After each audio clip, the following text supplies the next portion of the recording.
కేంద్ర న్యాయశాఖ the union judiciary ఈ లెసన్ మనం మొదలుపెడతాం. మరి కేంద్ర న్యాయశాఖలో అత్యున్నతమైన యొక్క న్యాయస్థానం సుప్రీంకోర్టు.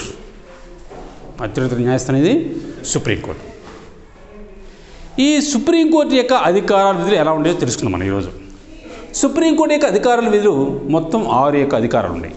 1 ప్రారంభ అధికార పరిధి, 2 అప్పీళ్ల విచారణ అధికార పరిధి, 3 సలహాపూర్వక విధులు, 4 కోర్ట్ ఆఫ్ రికార్డు, 5 రిట్లను జారీ చేయక అధికార పరిధి, 6 ఇతర అధికారాలు. ప్రారంభ అధికార పరిధి ఇంగ్లీష్లో ఏమంటాము?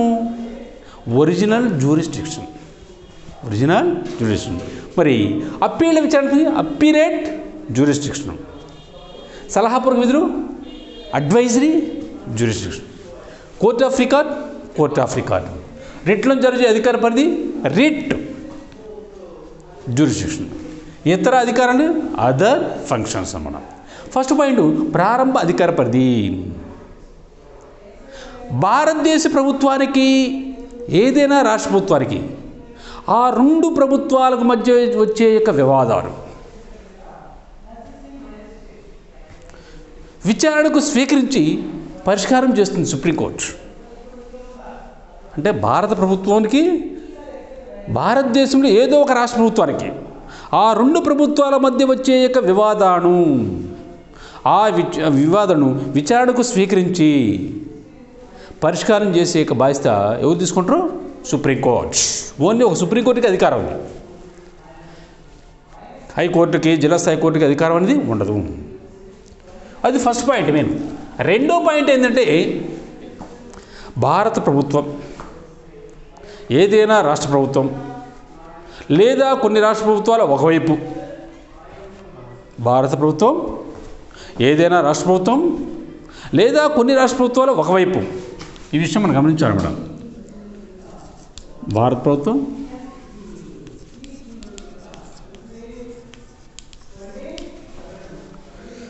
ఏదైనా రాష్ట్ర ప్రభుత్వం లేదా మరికొన్ని రాష్ట్ర ప్రభుత్వాలు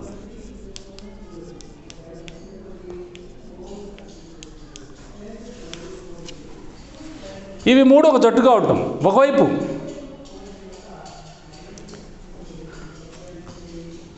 వేరొక రాష్ట్ర ప్రభుత్వం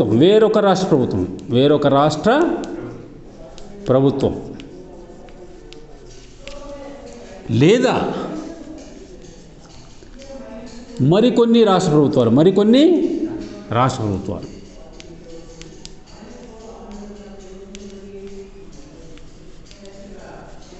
మరొక వైపు ఇవి 2 ప్రభుత్వాలు పోగొట్టుకోవడం. అంటే ఈ ప్రభుత్వాలకి ఈ ప్రభుత్వం మధ్య వచ్చే యొక్క వివాదాలను కదా, ఇక్కడ ఈ ప్రభుత్వాలు కలిసికట్టుగా ఉన్నాయి, ఈ ప్రభుత్వాలు కలిసి ఉన్నాయి. భారత ప్రభుత్వము ఏదైనా రాష్ట్ర ప్రభుత్వము లేదా మరికొన్ని రాష్ట్ర ప్రభుత్వాలు ఒకవైపు, అదేవిధంగా వేరొక రాష్ట్ర ప్రభుత్వము లేదా మరికొన్ని రాష్ట్ర ప్రభుత్వాలు మరొక వైపు. ఇవన్నీ కలిసి ఉన్నాయి. ఈ యొక్క రెండింటి యొక్క ప్రభుత్వాల మధ్య వచ్చే యొక్క వివాదాలను విచారణకు స్వీకరించి పరిష్కారం చేస్తుంది సుప్రీంకోర్టు. ఇది రెండో పాయింట్. ఓకేనా? మరి మూడో పాయింట్ ఏంటంటే 2 లేదా అంతకు మించిన యొక్క రాష్ట్ర ప్రభుత్వాలు వాటి మధ్య వచ్చే యొక్క వివాదాలను విచారణకు స్వీకరించి పరిష్కారం చేస్తుందన్నమాట. ఇది మెయిన్. సుప్రీంకోర్టులో ప్రారంభ అధికార పరిధిలో ఫస్ట్ పాయింట్ ఏంది? భారత ప్రభుత్వానికి ఏదైనా రాష్ట్ర ప్రభుత్వం మధ్య వచ్చే యొక్క వివాదాలను విచారణకు స్వీకరిస్తుంది సుప్రీంకోర్టు. అదేవిధంగా రెండో పాయింట్ ఏంది? భారత ప్రభుత్వం ఏదైనా రాష్ట్ర ప్రభుత్వము లేదా కొన్ని రాష్ట్ర ప్రభుత్వాలు ఒకవైపు మరియు వేరొక రాష్ట్ర ప్రభుత్వము లేదా మరికొన్ని రాష్ట్ర ప్రభుత్వాలు మరొక వైపు, ఆ రెండింటి యొక్క ప్రభుత్వాల మధ్య వచ్చే యొక్క వివాదాలను పరిష్కారం చేసే యొక్క బాధ్యత ఎవరుకున్నది? సుప్రీంకోర్టు. మూడో పాయింట్ ఏంటంటే 2 లేదా అంతకు మించిన యొక్క రాష్ట్ర ప్రభుత్వాలు వాటి మధ్య వచ్చే యొక్క వివాదాలను కూడా విచారణకు స్వీకరించి పరిష్కారం చేస్తుంది. ఇది ఫస్ట్ పాయింట్. నెక్స్ట్ పాయింట్ అప్పీళ్ల విచారణ అధికార పరిధి. సుప్రీంకోర్టుకు అప్పీల్ విచారణ అధికార పరిధి కలిగి ఉంటుంది. దీంట్లో 3 రకాల యొక్క విచారణ పరిధులు ఉన్నాయి. అప్పీల్ విచారణ పరిధులు, ఒకటి రాజ్యాంగ వ్యాఖ్యానంతో సంబంధం ఉన్న వివాదాలు, రాజ్యాంగ వ్యాఖ్యానంతో సంబంధం ఉన్న వివాదాలు, రెండోది సివిల్ వివాదాలు, 3 క్రిమినల్ వివాదాలు. 3 యొక్క రకాలు ఉంటాయి అప్పీల్ విచారణ అధికార పరిధులు. ఒకటి రాజ్యాంగ వ్యాఖ్యానంతో సంబంధం ఉన్న వివాదాలను, రాజ్యాంగ వ్యాఖ్యానంతో సంబంధం ఉన్న వివాదాలను మరి విచారణకు స్వీకరించే యొక్క అధికారము ఒక్క సుప్రీంకోర్టు ఉంటుంది, వేరే కోర్టులకు ఉండదు. రాజ్యాంగ వ్యాఖ్యానంతో సంబంధం ఉన్న వివాదాలు ఏంటి, రాష్ట్రపతి కావచ్చు, ఉపరాష్ట్రపతి కావచ్చు, ప్రధానమంత్రి కావచ్చు, మంత్రులు కావచ్చు, భారతదేశంలో కొన్ని సంస్థలు కావచ్చు, భారతదేశంలోని యొక్క ప్రతి ఒక్క పౌరుడు కావచ్చు, రాజ్యాంగం ప్రకారం నడుచుకోవాల్సిందే, రాజ్యాంగానికి అనుగుణంగా నడుచుకోవాల్సిందే, రాజ్యాంగబద్ధంగా ఉండాల్సిందే. రాజ్యాంగం అనుగుణంగా రాజ్యాంగబద్ధంగా లేకుండా రాజ్యాంగానికి వ్యతిరేకంగా ప్రవర్తించినా ఏంటి, చట్టం ప్రకారం నడుచుకోకుండా చట్టానికి వ్యతిరేకంగా ఉన్నా సరే శిక్ష వేస్తారు. అంటే అలాంటి యొక్క కేసులు డీల్ చేసే అధికారం ఎవరికి ఉన్నది? సుప్రీంకోర్టు ఉన్నది. రాజ్యాంగ వ్యాఖ్యానంతో సంబంధం ఉన్న వివాదాలను సుప్రీంకోర్టు విచారణకు స్వీకరిస్తుంది. నెక్స్ట్ రెండోది సివిల్ వివాదాలు, అప్పీల్ విచారణ పరిధి సివిల్ వివాదాలు. హైకోర్టు ధృవీకరణ పత్రం ఆధారంగా, హైకోర్టు ధృవీకరణ పత్రం ప్రాతిపదికపై సివిల్ వివాదాలను సుప్రీంకోర్టు విచారణకు స్వీకరిస్తుంది. మనం సివిల్ వివాదాలను మీకు తెలుసు, ఎక్కువగా భూములు ఏంటి, ఒకళ్ళ భూములు ఒకళ్ళు ఆక్రమించుకోవడం కానీ, లేకపోతే మన ఇంటి యొక్క స్థలాల కాడ గొడవ రావడం కానీ, ఇలాంటి వివాదాలు ఉంటాయి సహజంగా, భూ వివాదాలు. ఈ భూ వివాదాలను మరి హైకోర్టు స్వీకరిస్తుంది. సుప్రీంకోర్టుకి వెళ్ళాలనుకో, మనం హైకోర్టు మరి అన్యాయం జరిగింది కూడా సుప్రీంకోర్టుకి వెళ్తాం. సుప్రీంకోర్టుకి వెళ్ళినప్పుడు ఏంటంటే హైకోర్టు ధృవీకరణ పత్రం ప్రాతిపదికగా తీసుకుంటుంది అన్నమాట సుప్రీంకోర్టు. ఆ విధంగా విచారణ చేపడుతుంది అన్నమాట. హైకోర్టు ఆల్రెడీగా డీల్ చేసింది కదా ఆ కేసు గురించి, సివిల్ వివాదాల యొక్క కేసు గురించి. ఆ హైకోర్టులో మరి డీల్ చేసినప్పుడు హైకోర్టు ఏ విధంగా అయితే మరి ఆ తీర్పులు ఇచ్చిందో ఆ యొక్క తీర్పుల ఆధారంగా మరి సుప్రీంకోర్టు ఏంటి మరి విచారణ చేపట్టే యొక్క అధికారం ఉందన్నమాట. హైకోర్టు ధృవీకరణ పత్రం ఆధారంగా ఆ ప్రాతిపదికపై సుప్రీంకోర్టు విచారణకు స్వీకరిస్తుంది. ఏ వివాదాలని? సివిల్ వివాదాలు. ఏ విధాలు? సివిల్ వివాదాలు మెయిన్. ఓకేనా? అది నెక్స్ట్ క్రిమినల్ వివాదాలు. 3వ పాయింట్ ఇది క్రిమినల్ వివాదాలు. క్రిమినల్ వివాదాల యొక్క విషయంలో హైకోర్టు ఇచ్చిన యొక్క తీర్పులు తుది ఆదేశం, హైకోర్టు ఇచ్చిన యొక్క తీర్పులు తుది ఆదేశం లేదా శిక్షలపై వచ్చే అప్పీళ్లను సుప్రీంకోర్టు విచారణకు స్వీకరిస్తుంది. ఎప్పుడు సుప్రీంకోర్టు విచారణ స్వీకరిస్తుంది? క్రిమినల్ వివాదాల విషయంలో హైకోర్టు ఇచ్చిన తీర్పులు తుది ఆదేశం లేదా శిక్షలపై వచ్చే అప్పీళ్లను సుప్రీంకోర్టు విచారణకు స్వీకరిస్తుంది. క్రిమినల్ వివాదాలు అంటే మీకు తెలుసు, హత్యలు చేయటం, మర్డర్స్, లేదా ఒకరిపై ఒకరు దాడులు చేయటం, ఇవన్నీ క్రిమినల్ యొక్క కేసులు ఉంటాయి అన్నమాట. అది దీన్ని బట్టి అప్పీల్ విచారణ అధికార పరిధి ఎన్ని రకాలు? 3 రకాలు. 1 రాజ్యాంగ వ్యాఖ్యానంతో సంబంధం ఉన్న వివాదాలు, 2 సివిల్ వివాదాలు, 3 క్రిమినల్ వివాదాలు. నెక్స్ట్ పాయింట్ సలహాపూర్వక విధులు, అడ్వైజరీ ఫంక్షన్స్. సుప్రీంకోర్టుకు కొన్ని సలహాపూర్వక విధులు ఉన్నాయి. ఏదైనా చట్టపరమైన విషయంలో లేదా ప్రజా ప్రాముఖ్యం ఉన్న అంశంలో తన అభిప్రాయం లేదా సలహా తెలపవలసిందిగా రాష్ట్రపతి సుప్రీంకోర్టును కోరితే సుప్రీంకోర్టు తన అభిప్రాయాల మీద సలహా ఇస్తుంది. గమనించాలి. అంటే ఇక్కడ విషయం మనం గమనించాలి. ఏదైనా చట్టపరమైన విషయంలో లేదా ప్రజా ప్రాముఖ్యం ఉన్న అంశంలో కావచ్చు, ప్రజలకు సంబంధించిన యొక్క అంశం కావచ్చు, లేదా చట్టం యొక్క విషయం కావచ్చు, ఏదైనా చట్టపరమైన అంశంలో లేదా ప్రజా ప్రాముఖ్యం యొక్క అంశంలో, ఈ రెండింటి అంశాల్లో అది కావచ్చు ఇది కావచ్చు, తన అభిప్రాయం లేదా సలహా తెలపవలసిందిగా రాష్ట్రపతి ఎవరిని అడుగుతారో సుప్రీంకోర్టుని సలహా అడిగిద్దన్నమాట. ఆ సమయంలో తన అభిప్రాయం లేదా సలహా ఇవ్వటానికి సుప్రీంకోర్టు సలహా ఇస్తుందన్నమాట. అంటే రాష్ట్రపతి అడుగుతాడు, చట్టాలు తీసుకొస్తున్నామండి, భారతదేశం సంబంధించిన చట్టాలు చాలా ఉన్నాయి, మీ అభిప్రాయం ఏందండి, ప్రజలకు సంబంధించిన అంశాలు ఉన్నాయి, వీటి పట్ల మీ యొక్క సలహా ఏందండి, మీరు కొంచెం సలహా ఇవ్వాలండి అని రాష్ట్రపతి సుప్రీంకోర్టును కోరుతాడు. అప్పుడు సుప్రీంకోర్టు తన అభిప్రాయం లేదా సలహా ఇస్తుందా ఇవ్వదా?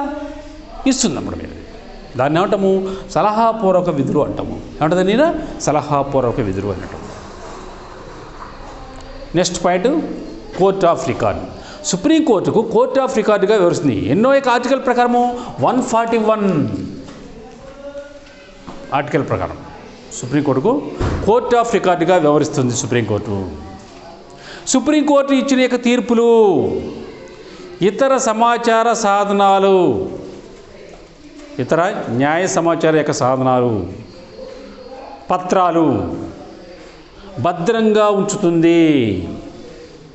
సుప్రీంకోర్టు ఇచ్చిన తీర్పులు, ఇతర న్యాయ సమాచార అంశాలు ఉంటాయి కదా, ఈ ఇతర న్యాయ సమాచార అంశాలన్నీ సుప్రీంకోర్టు ఇచ్చే తీర్పులు మొత్తం అవి డాక్యుమెంట్ల రూపంలో భద్రంగా భద్రంగా ఉంచే అధికారము ఎవరు తీసుకుంటారు?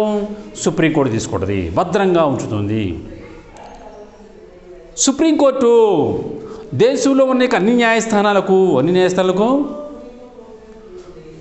న్యాయస్థానాలకు ఒక నమూనాగా, ఒక మార్గదర్శకంగా ఉంటుంది.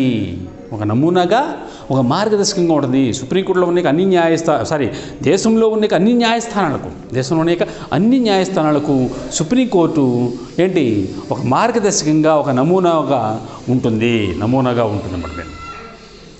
సుప్రీంకోర్టు ఇచ్చే తీర్పులు భారతదేశంలో ఉన్న అందరూ న్యాయమూర్తులు, న్యాయవాదులు, ఇతర న్యాయ సిబ్బంది తప్పనిసరిగా గౌరవించవలసి ఉంటుంది.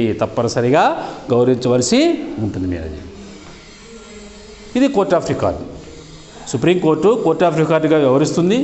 సుప్రీంకోర్టు ఇచ్చిన తీర్పులు, ఇతర న్యాయ సమాచారాలన్నింటినీ భద్రంగా ఉంచుతుంది. ఏంటి మరి అదేవిధంగా సుప్రీంకోర్టు మరి కింది కోర్టులు పట్ల ఎట్లుంది? ఇతర న్యాయ శాఖలతో, ఇతర న్యాయస్థానాలతో ఎట్లుంది?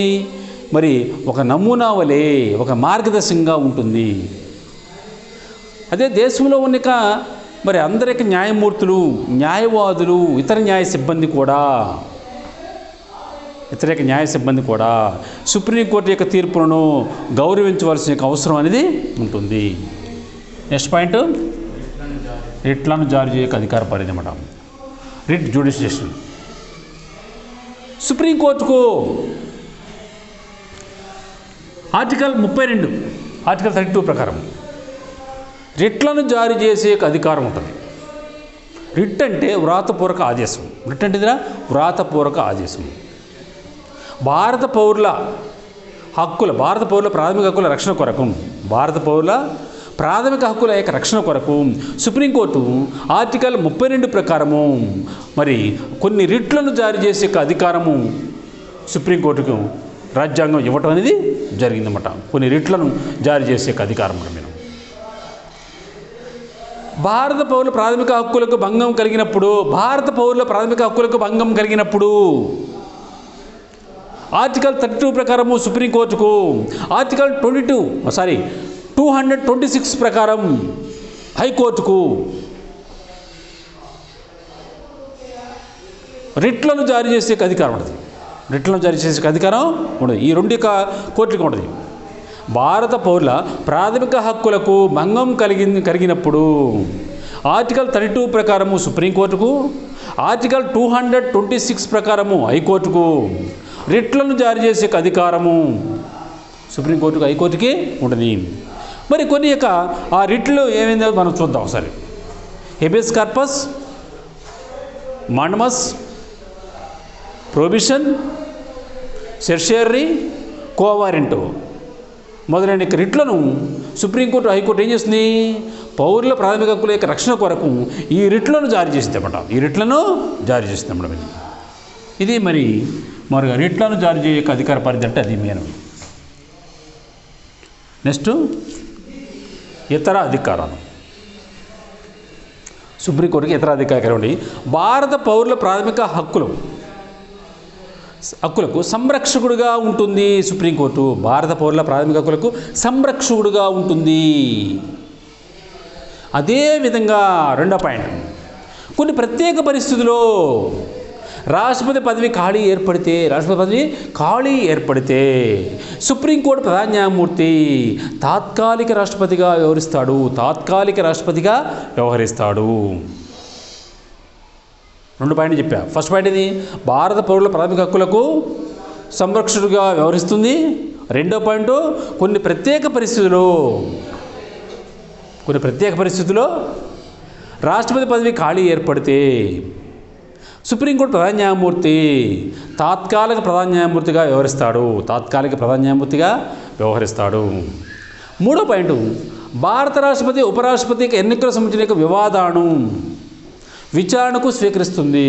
భారత రాష్ట్రపతి ఉపరాష్ట్రపతికి ఎన్నికలకు సంబంధించిన వివాదాలను విచారణకు స్వీకరిస్తుంది. మేము భారత ఎన్నికల కమిషన్ యొక్క అన్ని వ్యవహారాలను కొన్ని మార్గదర్శకాలను ఇస్తుంది. కొన్ని మార్గదర్శకాల యొక్క రూపంలో సుప్రీంకోర్టు ఇచ్చేస్తుందన్నమాట. ఎన్నికల యొక్క వ్యవహారాల కమిషన్ కొన్ని మార్గదర్శకాలను జారీ చేస్తుందన్నమాట. మీరు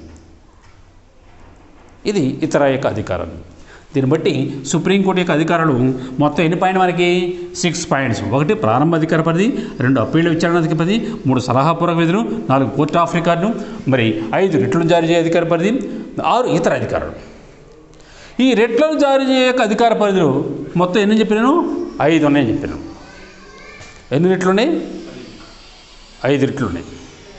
1 హేబియస్ కార్పస్ అంటే వ్యక్తి శరీరాన్ని ప్రవేశపెట్టడం.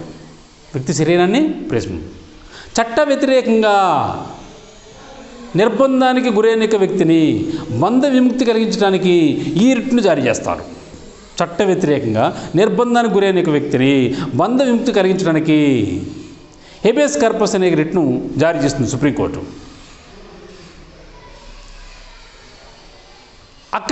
అక్రమంగా నిర్బంధానికి గురైన వ్యక్తి కోర్టు ఎదుట హాజరుపరచండి అని సంబంధిత అధికారి చేత సుప్రీంకోర్టు చెప్పేస్తుందన్నమాట. నేను ఇది హేబియస్ కార్పస్ అంటే ఏందిరా? వ్యక్తి శరీరాన్ని ప్రవేశపెట్టండి. చట్ట వ్యతిరేకంగా నిర్బంధానికి గురైన వ్యక్తిని బంధ విముక్తి కలిగించడానికి హేబియస్ కార్పస్ అనే రిట్ను సుప్రీంకోర్టు జారీ చేస్తుంది. రెండో పాయింట్ మాండమస్ అంటే మేము ఆజ్ఞాపిస్తున్నాం.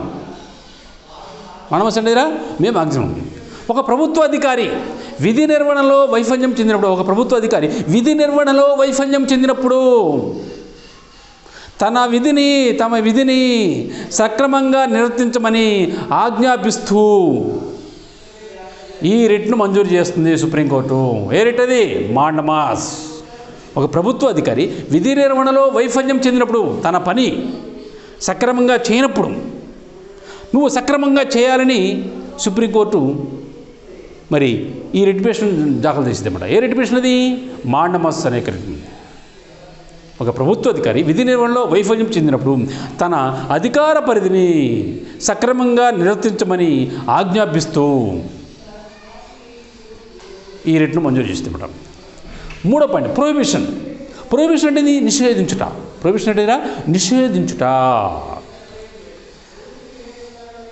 కింది కోర్టులకు ఈ రిట్ను సుప్రీంకోర్టు జారీ చేస్తుందన్నమాట. ఏదైనా ఒక కేసు విచారణలో కింది కోర్టులు లేని అధికార పరిధిని అతిక్రమించి వ్యవహరించకుండా నిరోధించేందుకు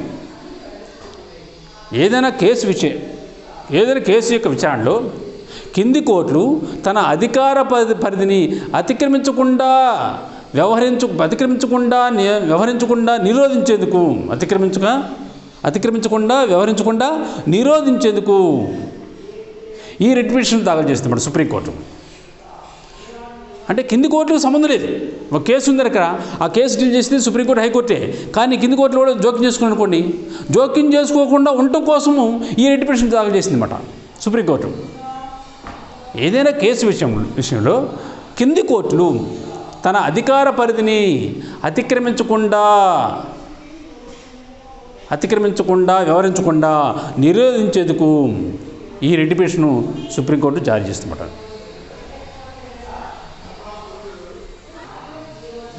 మరి 4వ పాయింట్ సెర్షియారీ. సెర్షియారీ అంటే ధృవీకరించబడ్డా లేదా తెలియజేయటం అంటారు.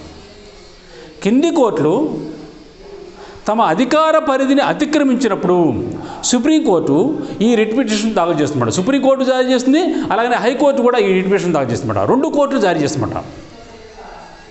ఇది సెర్షియారీ అంటే ధృవీకరించబడ్డా లేదా తెలియజేయటం అన్నమాట. ఏంటి?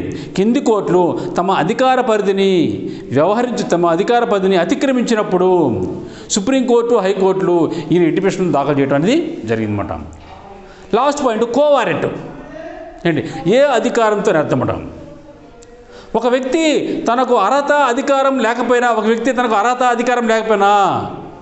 ఏ అధికారంతో నువ్వు చేస్తున్నావని ప్రశ్నించిందన్నమాట. ఏ అధికారంతో నువ్వు చేస్తున్నావని ప్రశ్నించే యొక్క అధికారం ఎవరు తీసుకుంటుంది? సుప్రీంకోర్టు తీసుకుంటారా. ఏ అధికారంతో చేస్తున్నావని ప్రశ్నిస్తూ ఈ రిట్ పిటిషన్ దాఖలు చేస్తున్నమాట. ఏ రిట్ పిటిషన్ అది? కోవారెంట్ రిట్ పిటిషన్ అన్నమాట. దీన్ని బట్టి రిట్లు మొత్తం ఎన్ని ఉన్నాయి? ప్రస్తుతానికి 5 ఉన్నాయి. 1 హెబియస్ కార్పస్, 2 మాండమస్, 3 ప్రొహిబిషన్, 4 సెర్షియరీ, 5 కోవారెంటో. ఓకేనా? అది ఈ రోజుతో మరి లెసన్ అయిపోవడం అనేది జరిగిందన్నమాట.